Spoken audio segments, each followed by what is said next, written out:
Chapter 43, Begone Dull Care. Begone dull care. Frithia sat in her bedding, an almost empty bowl of porridge resting in her lap as she watched Herr Dallas and Minsk struggling to fold up the damp canvas, the activities of those around her as they prepared for the day ahead almost unreal in the weak dawn sunlight. It had been a bitter night, and though she had slept, it had been restlessly, the girl woken several times by the cold, rearranging her blankets, only to lie there listening to the soft drum of rain on the canvas above as she waited to drift off again. Frithia swallowed the last spoonful of porridge and set down her bowl feeling tired and slightly queasy. Under any other circumstances, she would have refused breakfast, but she just didn't have the energy for a battle then, so early in the day, and had accepted the bowl from Jahara without a sound. A sigh next to her, and Frithia glanced over to watch Nalia slowly set down her dish as well, still half full of porridge, but Frithia knew the druid would not be reproaching her for it. The girl was watching the surround activity with a glazed look, her usually sleek hair tousled while vivid blue shadows hung under each eye. If Frithia hadn't slept a lot, she suspected Nalia hadn't slept at all. "Are you all right, dearest?" Frithia asked, the seventh variation of the same question she had been asking her all morning, as she gestured weakly to the uneaten porridge at their feet. Nalia smiled and nodded airily. "I am fine, I am just..." She swallowed, the smile flickered, "I'm fine."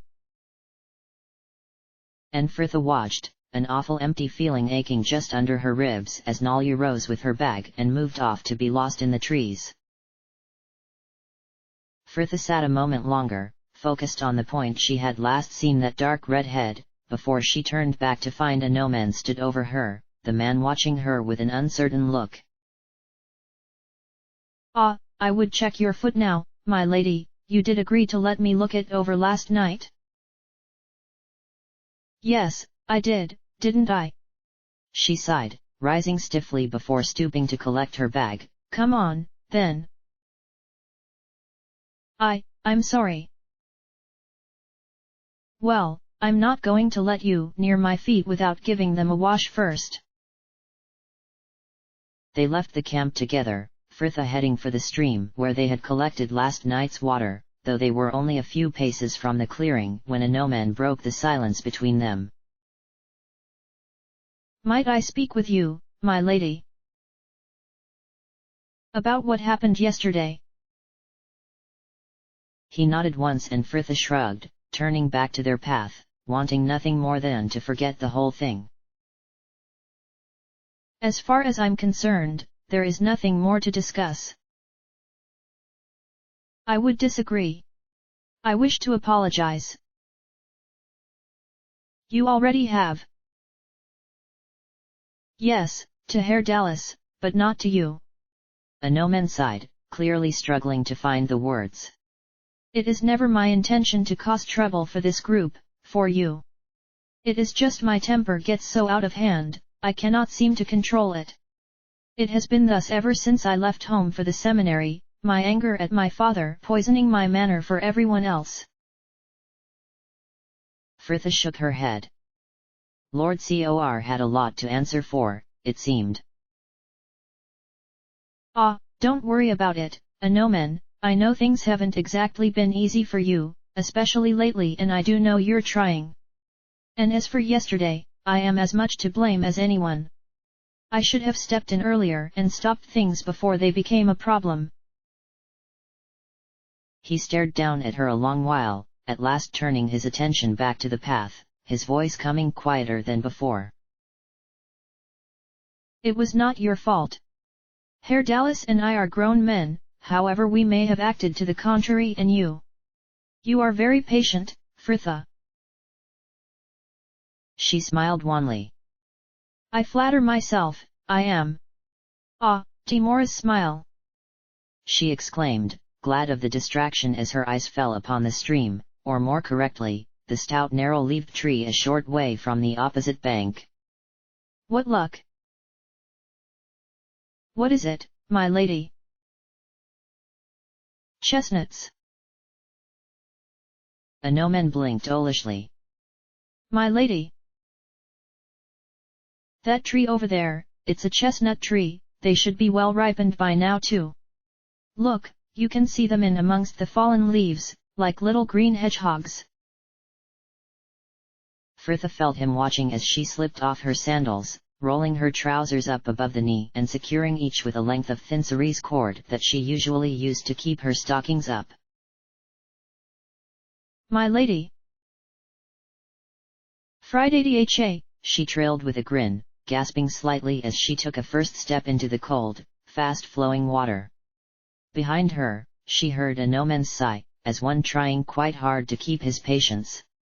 Good practice, she considered mischievously. Frithha, what are you doing? Frithha sighed as well, turning very slowly to face him, the water rushing about her calves and almost stinging with cold. I am going to gather some chestnuts, we can eat them tonight for Ares' birthday.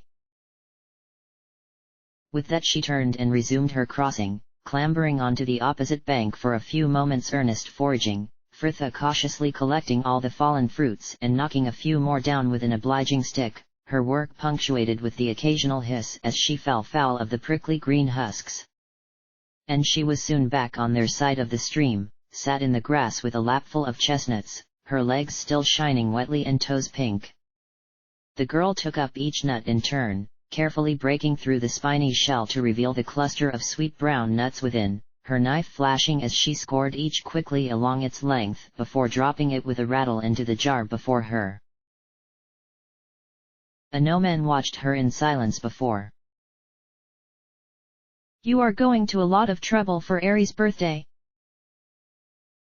Of course, she agreed, no pause to her work, such occasions are important, and I can't think of anyone among us who doesn't need a celebration right now. Including you. Frithha glanced up sharply, her hands stopped halfway through scoring the last nut. A gnomon was watching her with an unusually piercing look and she felt her worries well anew as she saw Nalya's flickering smile flash again behind her eyes. Frithha quelled the feeling and smiled faintly, ignoring his intimation. In my bag there should be a bottle near the top, will you pass it to me please? He stared at her a moment longer before complying, reaching over to her bag and opening it to remove the large green bottle she knew it contained. Wordlessly, he passed it to her and she received it with a smile, pocketing her now sheathed knife and pulling the cork out to pour the dark crimson liquid into the jar, the chestnuts bobbing on the surface. It's sweet sherry, she explained, setting the half-empty bottle down beside her and screwing the jar's lid on tightly. I got it for tonight, but it will give the chestnuts a nice flavor if we let them soak. She sighed and smiled, lifting the bottle to her lips to take a quick nip before holding it out to him. Try some. The squire frowned slightly and she could almost hear his refusal, something about how he didn't think it was proper to be drinking spirits in the day and from the bottle no less. But instead he just smiled suddenly, taking it from her and holding her gaze as he tipped it back for a sip, coughing slightly as the liquid burned his mouth and grinning almost boyishly as he handed it back to her. Frithha smiled as well, his grin infectious. It tastes like midwinter, don't you think? He nodded, still smiling and looking quite bemused, as though he found the idea that something could taste like a time oddly wonderful. Yes, it is like the plum pudding they serve. Frithha smiled warmly and took the bottle back, packing away her belongings and slipping on her sandals, before reaching down a hand to haul him up and together they returned to camp. It was many hours later when she realized he had forgotten to check her foot and considering the weather, she was surprised she recalled it at all.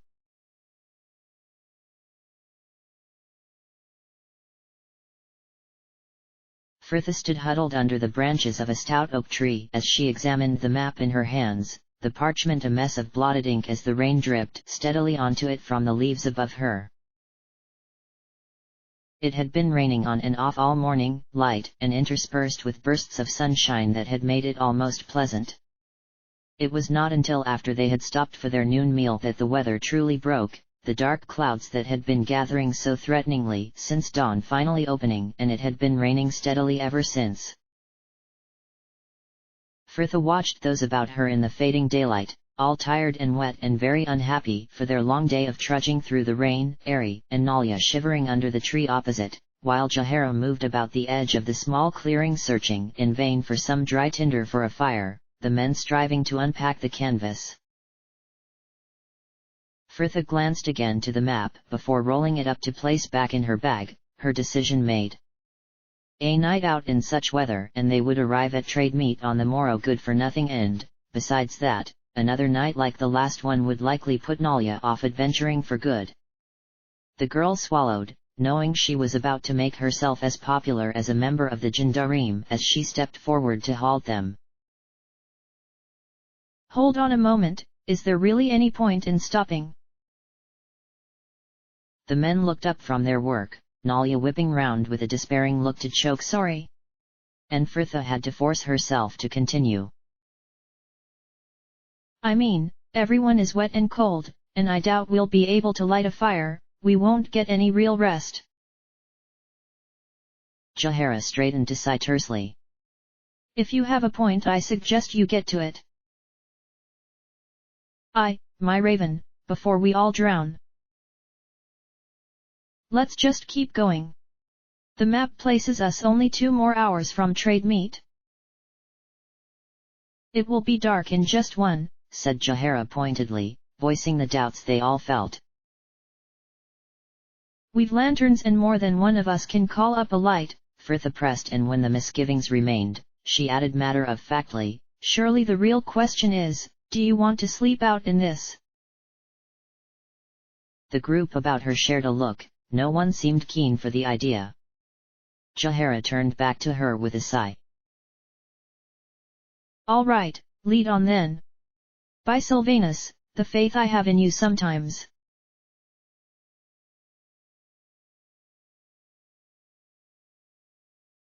Should we not have passed the Eastern Highway by now? Asked a gnome gruffly, scanning about him through the trees of the gloaming forest as though hoping to see some sign of it, and Nalya closed her eyes.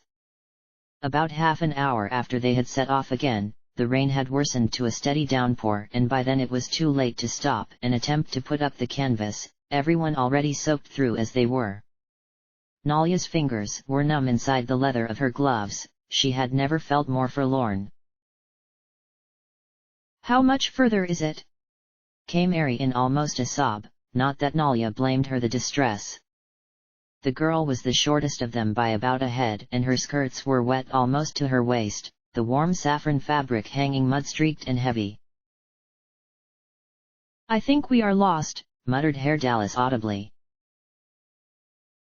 We are not lost, snapped Frithha, turning to the man next to her to add in an undertone, Minsk, please tell me we're not lost. No, young Frithha, do not worry, we will be there soon, Boo is sure of the way. Frithha glanced to Nalya, sending her a twisted smile through the rain and looking as though she couldn't quite decide whether to laugh or burst into tears. When Jahara called to her and the girl disappeared to the back of the group. Nalya looked up to the huge man at her side, seemingly unaffected by either the rain or cold, though from what she knew of Rashomon, he was more than likely used to much worse. Nalya stifled a cry as another blast of icy rain-laden wind blasted over them. She knew her melancholy was a burden, for both her and the others, especially Frithha, who was now looking increasingly guilt-ridden about the tempest she had so confidently led them into.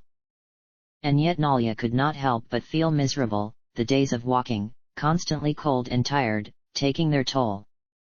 She wanted to help others, of course, but this surely wasn't the only way, even now, when she was no better off than any common citizen.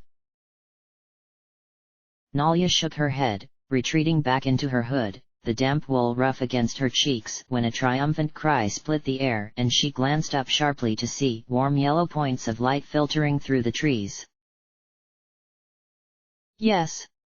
shouted Fritha, her joy evident. Minsk, you marvelous man! But moments later and they were trudging through the dark rain-drenched streets of Trade Meet, following the directions of the two surly gate guards, the group finally rounding a corner to see a tall many-windowed building, a sign bearing the legend Viatrice Tavern just visible through the sheets of rain. Inside, it was quiet, even considering the hour, the scattering of patrons hunched over their drinks in that large high-ceilinged room. Many glanced up from their tables to send them dark looks as they entered, but Fritha couldn't have cared less, so happy as she was to just be indoors. She marched promptly up to the bar, sending a smile much warmer than the surroundings to the stout swarthy man behind the counter. 6 rooms please. The man shook his head. Sorry love, can't be done. A couple of caravans have been stuck here in the town, what must be well over a 10-day now, they've got most of the rooms now the weather's turned. Fritha just stared at him, her smile fading as it slowly dawned that it wasn't some horrible joke. But you don't understand. I've just led them here through that, she cried, gesturing to the nearest rain-pelted window. If we don't find somewhere to stay they'll mutiny. The innkeep snorted, holding up a hand to soothe her, a grin pulling at his mouth. Calm down, love. I've 1 room free. It's a fair size and might do for all of you if some of you don't mind the floor. Fritha sighed deeply, so relieved she had to take hold of the bar as a tremble ran through her knees. At this point, sir, I'll settle for anywhere with a roof.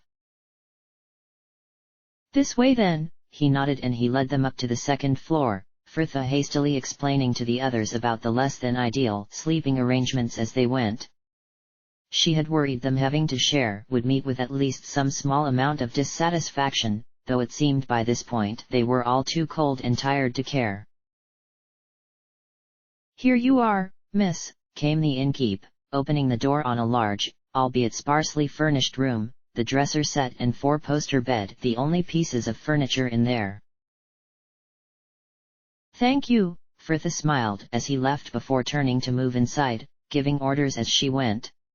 Right, Ari and Nalia can take the bed. The rest of us will do well enough on the floor. Can you push the it into the corner please, Minsk?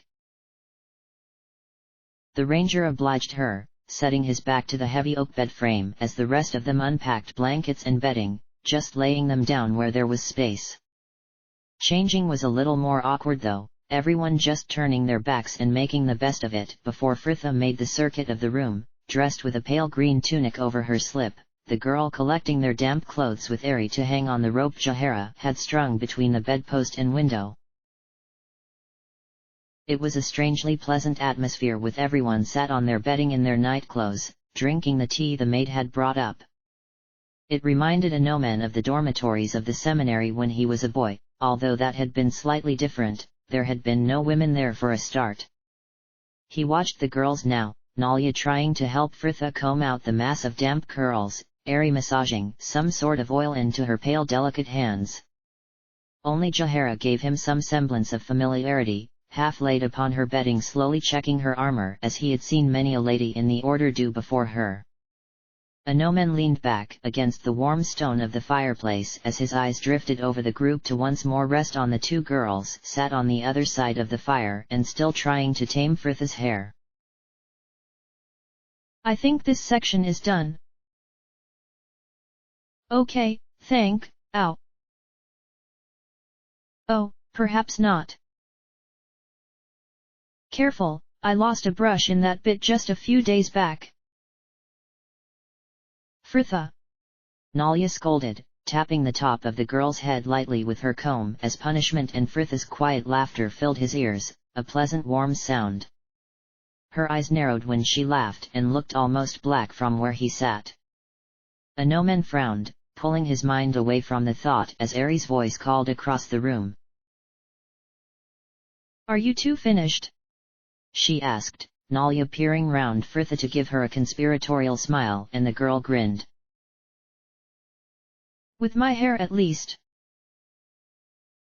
The elf's mouth opened again to question her, but she was cut off as Fritha drained her tea in one, chiming the cup with her comb. Everyone pray silence, for I've a very important announcement. Today, for I imagine it is near enough to midnight by now, Ari celebrates her birthday, 124 years young, so I'm told. Herr Dallas! Cried the girl in question, flushing, but the tiefling just laughed, moving about the room, filling their cups with wine as Fritha continued. And so I would propose a toast to her and ask that she accepts this humble gift as a heartfelt token. Get on with it! Heckled Jahara, and everyone laughed, Fritha fishing a plainly wrapped parcel from beneath the pillow behind her and tossing into Ari's lap. To Ari. Ari, the room repeated, cups raised, the girl before them just shaking her head, speechless, slowly unwrapping her present to reveal a white bundle that clearly meant more to her than it did to a gnomon, for she cried out suddenly, "Oh, Fritha, you shouldn't have, I mean you really shouldn't have." A gnomon glanced to Jahara, who raised an eyebrow, as puzzled as he, until the elf lifted the fabric, the soft bleached linen of a full-skirted petticoat unfurling before them, Ari shaking her head with disbelief. "Fritha, it was far too expensive." But the girl just grinned. "Oh, don't you fret about that. The price I paid was more than reasonable. I just made sure that when I went back to the Kalimshite's stall there was just his son there. Such a nice boy." We haggled for a bit and ended up settling on 15 gold pieces and a promise. A promise? That he could imagine me in it anytime he pleased," she confessed, her laughter almost drowned out by the assorted exclamations of Fritha. "You didn't?" gasped Ari. "I did," Fritha confirmed proudly. "It was almost a shame it was to be a surprise. With you in the offering, I bet I could have got it for an even 10. There was much laughing as the elf flushed to a delicate pink, while Fritha grinned and blessed herself. "Wherever you rest, Dinah Hare, gods keep you." And the evening passed quite merrily, Fritha roasting the chestnuts in a tin over the fire before passing them round, everyone peeling off the skin and pith to eat the sweet kernels, while Herr Dallas ensured that their cups were kept brimful with the dry red wine. Whether it was because she was not used to drinking or merely the excitement of the occasion, but Ari seemed unusually talkative. The girl sat with Herr Dallas's arm about her as she chattered blithely, much more at ease than a gnomon has ever seen her, though it did not appear to be anything new for the other girls. "Oh, I haven't had a birthday like this since, gosh, it must be 4 years ago now. Uncle Quail threw me a party back in the circus, but I had not long been with them and it was so full of noise and laughter and everyone wishing me well, that it was almost frightening. Imagine being frightened of your own birthday party." She laughed merrily, Herr Dallas taking the opportunity to lean in and kiss her cheek. "I am glad this celebration is more to your liking then, my dove." "Oh, yes, here with all my friends. I never even suspected." Ari trailed off with a blissful sigh, giggling brightly as she leaned back into the bard's arms to cry, "Ah, I'm all full of love." Fritha laughed. Yes, she knew that feeling well enough, that warm affection for all the world you could find at the bottom of an ale cup. "All full of wine, more like," she teased, topping up the elf's cup as they laughed, the elf more than anyone. No, no, no," admonished Ari, clearly trying to be serious as she straightened once more. "You're wrong. Love is the most powerful force in all the planes. Why else do you think there are so many songs about it?" "Because it makes an easier rhyme than coin," Jahara provided dryly, and everyone laughed. "How can you be that way?" sighed the elf, looking suddenly heartbroken on their behalf, and Fritha grinned. Oh, Jahara and I are jaded old cynics. Old? Repeated the druid archly, and Fritha laughed. Sorry, jaded youthful cynics. Really, my lady, sighed a Nomen, a slight frown furrowing his brow. You speak as though a world-weary soldier. I mean, you surely could not have. He trailed off, suddenly seeming to realize what he was asking as he flushed a wonderful shade of pink. Seen that many battles? She supplied with a knowing smile, Jahara bristling on her behalf. A Nomen. What do they teach you in that order? It certainly isn't manners. Oh Jahara! Fritha laughed, trying to maintain her nonchalance in face of the squire's deepening frown. I really couldn't be accurate, a Nomen, there have been so many. Hugh, Piotto, Light. She continued airily, using her fingers to mark off 3 boys she knew Imoen had kissed back in Candlekeep, but an interruption saved her from inventing any more names. Fritha, you liar! Ari laughed brightly. You told me the closest you had ever been to romance was a boy back in Candlekeep who used to try and trip you up during sword practice. Ari! Cried Nalia, scandalized at the elf's abuse of secrets given in confidence, but Fritha just laughed. She sent the squire a grin, but a Nomen turned away still frowning. There really wasn't any pleasing him, it seemed. Come, my birds, announced Herr Dallas cheerfully, drawing a box from his bag and carefully unpacking his lyre. Let's have a song. What shall it be? What about the maid's gavotte? Suggested Fritha, before shaking her head. Oh, no, that one really does require at least one other instrument. The bard affected a dramatic gasp. Could it be our reluctant prima donna is finally ready to make her debut? Fritha snorted. This is sherry, Burke, not fire wine, she quipped, lifting her cup to toast him, and Herr Dallas laughed heartily. You are brave now, but I know it is only because there is no instrument at hand for you to play anyway. He shook a finger at her in playful warning. Beware, you may not always be so fortunate. Fritha grinned. Believe me, the luck in this was all yours. Come on, you two, interrupted Ari with a whine, clearly losing patience with their banter. I want to sing. Begone dull care. I prithee begone from me. And the others raised their voices to join her, Herr Dallas skillfully plucking the accompaniment from his lyre. Begone dull care, you and I shall never agree.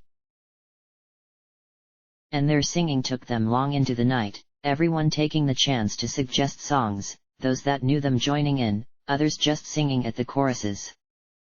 Ari gave a beautiful, if somewhat enthusiastic, rendition of an old elven lullaby she knew, Minsk reciting for them one of his shorter odes, while even Jahara joined in with some of the singing, reluctantly agreeing to take the part of the mother in the duet. Whistle, daughter, whistle. Fritha bore the daughter's part with a lot less coyness than it was usually sung with, the girl's jaunty whistling when she was finally offered a husband making the druid laugh so, she could hardly sing the next line. The wine had all been drunk by now, and it was the leftover sherry that was being passed about, the heavy dark red liquid a lot less sharp after the 2 bottles of wine, and Herr Dallas had to warn Ari against drinking it too quickly, lest she become ill. A warning she bore with a lot more grace than Fritha would have in her shoes, the elf seemingly happy he cared. It was likely past midnight now, the rain still patting softly against the room's only window while the fire burned low in the grate. The singing had ended an hour or so ago. Jahara worried they would be disturbing the other patrons if they continued, and it had been replaced with a quiet talk, though even that had faded now, and a Nomen let tired eyes travel the group. Nalia was dozing on Fritha, the girl's head resting on her shoulder, Fritha's arm wrapped neatly about her as she talked with Minsk. Across the room, Ari and Herr Dallas were caught in some quiet talk of their own, the elf's head lain in his lap, her eyes closed even as she spoke. While Jahara was sat at the end of the bed, her head resting against the frame, the woman clearly nodding off as well, her body jerking awake each time she came too close to sleep. I think it is time we retired, sighed Jahara finally, stretching where she sat. Okay, Fritha smiled, softly tidying Nalia's hair as she gently shook her awake. Dearest. And everyone began to move, getting slowly settled in their own bedding as Jahara rose to put out the lamps. Anoman needed only to unfold his blankets and he was ready, his attention falling back on the pair opposite, Fritha's arm still about her friend as she coaxed her from sleep. Come on, Nalia, wake up. The girl stirred, straightening to glance blearily around her. It can't be morning, she sighed eventually, just an edge of desperation creeping into her voice, and Fritha laughed softly, kissing her temple. No, dearest, it's still night, you fell asleep. Nalia gave a relieved sigh that soon became a yawn, and one which even her fatigue could not prevent her from politely hiding in her sleeve. Fritha smiled fondly, patting the girl's free hand and turning to Eri as she waited for the girl to rouse herself. Did you enjoy your party then? The elf just smiled, tired but beaming, lightly kissing Herr Dallas before picking her way across the bedding with a surprising grace to climb into the bed, Nalia reluctantly moving to join her. Looks like I'm next to you, said Fritha, shifting across to bedding next to Anoman with a sigh, grinning as she added, but I promise I won't snore. He tried to reply or even smile, but he couldn't quite find the will. Fritha seemed not to notice though, the girl yawning widely as she settled down, Jahara calling out above them, Is everyone ready for the lights out? A rumble of assent and then darkness, the last thing Anoman saw, the silhouette of her curls against the fire. End of chapter.